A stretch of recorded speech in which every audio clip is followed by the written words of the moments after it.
এসএসসির পড়াশোনা এবং পলিটেকনিকের পড়াশোনার প্যাটার্নটা সম্পূর্ণ ভিন্ন। সময় নষ্ট করা মানে হচ্ছে জীবন নষ্ট করা। আপনার ফেল করার চান্স হবে 0%। আপনার সাথে যদি প্রথমেই একটা ফেলের তকমা চলে যায়, আপনি ভিতর থেকে শেষ হয়ে যাবেন। এই উপবৃত্তিতে আপনি পাবেন না। স্যালারিটা অনেক আকর্ষণীয়, 50,000 প্লাস। পলিটেকনিকের প্রথম পর্বে ভর্তি হওয়া শিক্ষার্থীদের কাছে জাতীয় প্রশ্ন হচ্ছে, কবে থেকে পলিটেকনিকের ক্লাস শুরু হচ্ছে? আপনার উদ্দেশ্যে বলছি, ক্লাস কবে শুরু হবে এটা অনেকেই জানেন, যারা জানেন না তাদের জন্য বলছি। 26 জানুয়ারি 2025 সাল, অর্থাৎ আপনারা 24 সালে এসএসসি পাস করেছেন, 25 সালে গিয়ে আপনাদের পলিটেকনিকের ক্লাস শুরু হবে। এই অবস্থায় এই সময়টাকে কার্যকরী করার জন্য, এই সময়টাকে মূল্যবান করার জন্য আপনার বেশ কিছু পদক্ষেপ নেওয়াটা খুব জরুরি। আমি একটি কথা বারবার বলি, বিভিন্ন জায়গাতে বলি, সেটি হচ্ছে সময় নষ্ট করা মানে হচ্ছে জীবন নষ্ট করা। সময়কে আমরা বিভিন্নভাবে বুঝে হোক না বুঝে হোক এই যে পাস করছি, এই সময়টা আর কখনোই আসবে না। আর এই সময়টা তখনই নষ্ট হবে যখন আপনি কিছুই করছেন না। এই যে সময়টা যাচ্ছে, আপনার পলিটেকনিক ক্লাস হচ্ছে না ঠিকই, কিন্তু আপনি তো চাইলে পলিটেকনিকের একাডেমিক পড়াশোনাটা নিজ উদ্যোগে বিভিন্ন মাধ্যমে আপনি গুছিয়ে নিতে পারেন। এই গুছিয়ে নিলে কি লাভ হবে আপনার?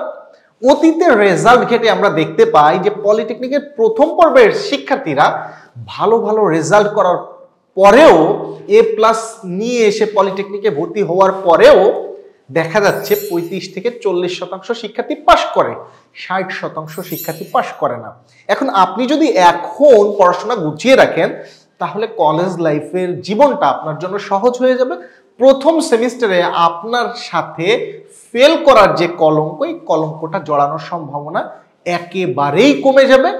এবং এক্ষেত্রে আপনি যদি সফটম্যাক্স অনলাইন স্কুলের সার্ভিসের সাথে কানেক্টেড হন, অ্যাপটা ডাউনলোড করতে পারেন, সফটম্যাক্স অ্যাপটি, যেখানে ফ্রি ক্লাসগুলো আছে। ক্লাসগুলো দেখে ভালো লাগলে আমাদের সাথে কানেক্টেড হতে পারেন।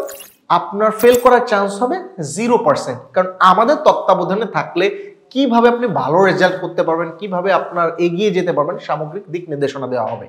এখন মূল বিষয়টা হচ্ছে যে এই সময়ে আপনার একাডেমিক পড়াশোনা যে ভালো লাগবে এটাও কিন্তু নিশ্চিত না। সো আপনি একাডেমিক পড়াশোনা হয়তো 2 ঘন্টা আপনার ভালো লাগতেছে, আপনি 2 ঘন্টা পড়েন। বাকি সময়টা কি করবেন? আপনি ইংলিশ স্পোকেনের একটা কোর্স করতে পারেন, আপনি কম্পিউটারের বেসিক নলেজ অর্জনের জন্য একটা কোর্স করতে পারেন, অথবা আপনার মনে হয় এই দক্ষতাটা অর্জন করলে আমার জন্য ভালো হবে, আমি ক্যারিয়ারে ভালো করতে পারবো, বা আমার ইন্টারেস্ট আছে, হয়তো কোনো কাজে লাগবে না। এই ইন্টারেস্টের জিনিসটা যদি করে ফেলেন, দেখবেন আপনার হয়তো আগামী 5 বছর 7 বছরে এই স্কিলটা খুব বেশি কাজে আসতেছে না, কিন্তু এই অবসর সময়ের করা কোর্সটি আপনাকে ক্যারিয়ারে একটা নতুন মাত্রা দিবে। এই জন্য সময়টাকে যাতে নষ্ট না করে কাজে লাগানো যায়, তার জন্য আমার পরামর্শ রইল। আরেকটি বিষয়, যে পলিটেকনিকের একাডেমিক পড়াশোনা যদি এই মুহূর্তে আপনি না পড়েন, এক তো হচ্ছে ফেলের কাতারে আপনি চলে যাওয়ার চান্স আছে। অপরদিকে যে সমস্যাটা সেটি হচ্ছে, দেখেন অনেকেই আছে বলে যে না আমি পরে শুরু করব। পরে শুরু করলে কি হয়, আপনি A+ পেয়ে পলিটেকনিকে ভর্তি হলেন, বা 4 পয়েন্ট পেয়ে পলিটেকনিকে ভর্তি হলেন, একজন মেধাবী শিক্ষার্থী, কিন্তু আপনার সাথে যদি প্রথমেই একটা ফেলের তকমা চলে যায়, আপনি ভিতর থেকে শেষ হয়ে যাবেন, আপনার কনফিডেন্স কমে যাবে। ফলে আপনার পরবর্তীতে ডিপ্লোমা ইঞ্জিনিয়ারিং ক্যারিয়ারে সাফল্যের যে সম্ভাবনা, এই সম্ভাবনাটা অনেকটা ফিকে হতে শুরু করবে। আপনি দুর্বল শিক্ষার্থী হিসেবে নিজেকে আবিষ্কার করবেন। অপরদিকে যে লসটা হবে সেটা হচ্ছে, আপনি ফেল করার কারণে মানসিক অবসাদগ্রস্ত হবেন। আপনি একটা উপবৃত্তির কথা শুনেছেন যে পলিটেকনিকে পাশ করলে উপবৃত্তি পাওয়া যায়। এই উপবৃত্তিতে আপনি পাবেন না, যে এই টাকাটার পরিমাণ হচ্ছে 5,000 টাকা প্রত্যেক সেমিস্টারে। দেখেন আপনি টাকা পাচ্ছেন না, মানসিক অবসাদ সৃষ্টি হচ্ছে, এমনকি এই ফেল করার কারণে এই সাবজেক্টটা নতুন করে যে পড়বেন সেই সুযোগটাও পলিটেকনিক আপনাকে দিবে না। অপরদিকে রেজিস্ট্রেশন করার জন্য টাকা লাগবে।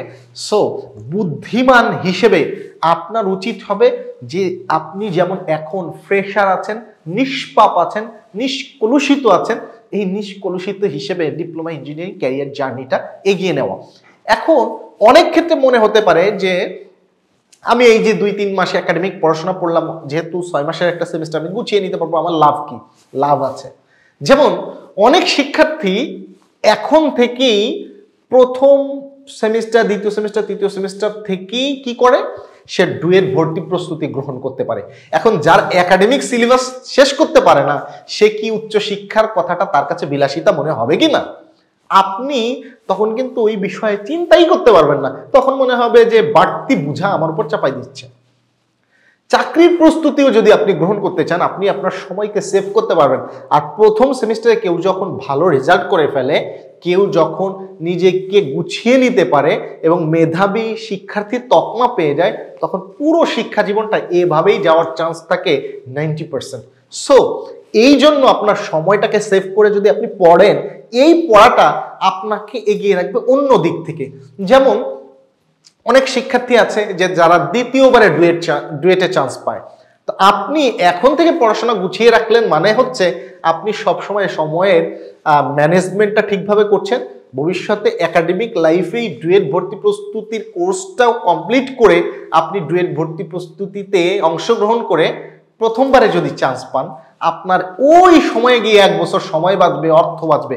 এমনকি আমরা দেখছিলাম যে আমাদের মোহাম্মদ শামীম রেজা ভাই সফটম্যাক্সের স্টুডেন্ট ছিলেন এবং সম্প্রতি আমাদেরকে জানালেন যে তিনি পিজিসিবিতে চাকরি পেয়েছেন এবং তিনি চাকরি প্রস্তুতিতেই সরাসরি অংশগ্রহণ করেছেন। তিনি কোনো কোর্স, কোনো কোচিং, কোনো প্রাইভেটের দ্বারস্থ হন নাই, কিন্তু তিনি প্রথমবারেই পাশ করার 1.5 বছরের ভিতরে চাকরি পেয়ে গেছেন, যেখানে স্যালারিটা অনেক আকর্ষণীয়, 50,000 প্লাস। সো এই যে একটা লক্ষ্যকে নির্ধারণ করবেন, আপনি যদি এখনই সময়টাকে ওয়েস্ট করেন, আপনার স্মৃতিশক্তি দুর্বল হতে শুরু করেছে, কারণ 1 বছর পড়াশোনার সাথে আপনি কানেক্টেড নাই। এই অবস্থায় আপনি পড়াশোনা কিভাবে করতে হয় সেই প্যাটার্নটাও ভুলে যাচ্ছেন। আর এসএসসির পড়াশোনা এবং পলিটেকনিকের পড়াশোনার প্যাটার্নটা সম্পূর্ণ ভিন্ন। এখানে শুধুমাত্র ফাইনাল পরীক্ষা দিয়ে ভালো রেজাল্ট করা যায় না, এখানে ধারাবাহিকভাবে একটা পড়াশোনার সাথে কানেক্টেড থাকতে হয়। ক্লাস টেস্ট, কুইজ টেস্ট, অনেক বিষয় থাকে।